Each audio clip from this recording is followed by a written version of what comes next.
જો હવે તમે કોઈ પણ પ્રકારનું કન્ટેન્ટ રીયુઝ કરો છો, ઓફેન્સિવ લેંગ્વેજનો ઉપયોગ કરો છો અથવા તો કોઈ પ્રકારની કોન્ટ્રોવર્સી ઊભી કરી રહ્યા છો, તો તમારું યુટ્યુબ અકાઉન્ટ હવે ડિમોનેટાઇઝ થઈ શકે છે. હાય, હું છું હેલી. સો યુટ્યુબ ક્રિએટર્સ જે લોકો યુટ્યુબ પાર્ટનર પ્રોગ્રામનો ઉપયોગ કરીને પૈસા કમાય છે, એ લોકોએ હવે YPPના રૂલ્સ ફોલો કરવા જ પડશે. તો કયા રૂલ્સ ફોલો કરવાના છે? તો પહેલું છે કોપીરાઇટ વાયોલેશન્સ. એટલે જો તમે તમારા વિડીયોમાં કોઈ બીજી પાર્ટીનું મ્યુઝિક યુઝ કરો છો, મૂવીની ક્લિપ્સ યુઝ કરો છો અથવા એવું કોઈ પણ કન્ટેન્ટ યુઝ કરો છો જેની પરમિશન તમે નથી લીધી, તો તમારું અકાઉન્ટ ડિમોનેટાઇઝ થઈ જશે. બીજું છે રીયુઝડ કન્ટેન્ટ.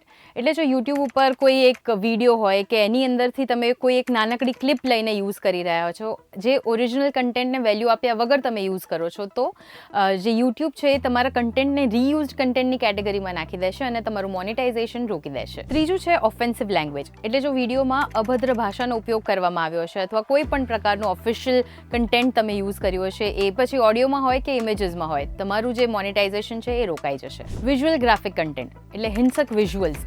સપોઝ રસ્તા પર બહુ જ ભયાનક એક્સિડન્ટ થયો હોય અને એને બ્લર કર્યા વગર જ તમે જો તમારી યુટ્યુબ ચેનલ પર અપલોડ કરી દો છો, તો એડ્સ સ્ટોપ થઈ જશે અને પૈસા આવવાનું બંધ થઈ જશે. હેટ સ્પીચ ડિસ્ક્રિમિનેશન એટલે કોઈ પણ ધર્મ, જાત, કમ્યુનિટી હેટ સ્પીચ અથવા તો કોઈ બે કમ્યુનિટી વચ્ચે તમે ભેદભાવ ઊભું કરતી કોઈ પણ સ્પીચ અપલોડ કરી રહ્યા છો, તો પણ તમારું જે અકાઉન્ટ છે એનું મોનેટાઇઝેશન રોકાઈ શકે છે. કોન્ટ્રોવર્શિયલ સેન્સિટિવ ટોપિક એટલે વોર, ટેરરિઝમ અથવા પોલિટિકલ કોન્ટ્રોવર્સીઝની ઉપર જો તમે કોઈ તમારા ચેનલ ઉપર વિડીયો અપલોડ કરો છો અને યુટ્યુબના ધ્યાનમાં એ વસ્તુ આવે છે, તો એ તમારી ચેનલને એડવર્ટાઇઝર અનફ્રેન્ડલી માની તમારું જે રેવન્યુ છે એ બંધ કરી દેશે. રૂલ્સ વાયોલેશન બ્રિજ એટલે યુટ્યુબની પોલિસીઝ જો તમે ફોલો ના કરો, સરખા થંબનેલ ના હોય, સરખું ટાઇટલ ના હોય, એ બધું જો મિસલીડિંગ હોય, તો પણ તમારું જે મોનેટાઇઝેશન છે એ રોકાઈ જશે. એટલે જો હવે તમારે સેફ અર્નિંગ કરવું હોય, તમારી યુટ્યુબ ચેનલને ગ્રો કરવી હોય, તો તમારે આ બધી બાબતોનું ખાસ ધ્યાન રાખવું જ પડશે.